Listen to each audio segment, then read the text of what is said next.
Everyone's saying the South Pier was closed because of the Pelicans. But is that really true? If you've been down to the south side of the Skyway lately, you've probably heard the same thing floating around. They shut it down because of the Pelicans. And honestly, it's easy to see why people would believe that. Over the last few years, the bird situation out here has made more headlines than the fishing itself. Injured pelicans, new FUBC gear restrictions, and constant talk about anglers being blamed. But here's the real story. The closure past the bait shop on the South Pier wasn't because pelicans. It came after a state inspection showed structural concerns with the old concrete bridge section.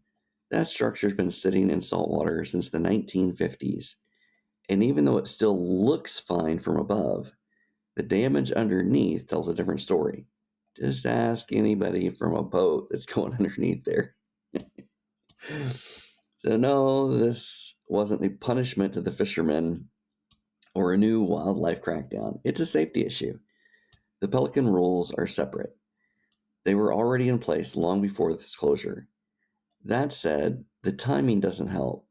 With years of bird controversy and new restrictions, it's no surprise people are connecting the dots and thinking we've lost half the pier over the pelicans.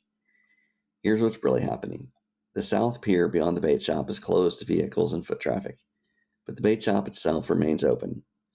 The North Pier is still open for fishing, and reports are solid for mackerel, snapper, sheephead right now. The pelican restrictions, no sabikis, no multiple hook rigs, November through March, are still active, but unrelated to this specific closure.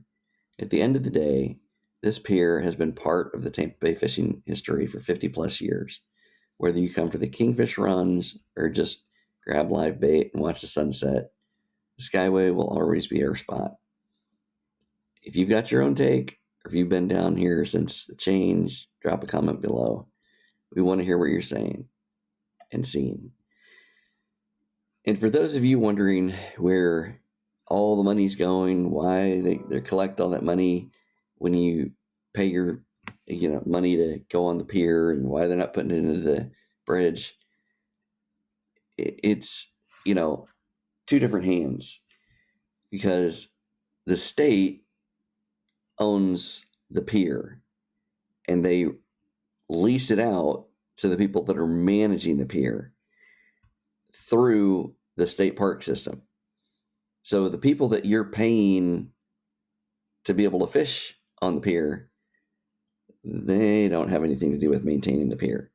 They're just there with their little guard shack and their bait shop, and they provide bathrooms and stuff, and they don't have anything to do with maintaining the structure. That's the state park system. That's DOT, and they're not really getting that much money.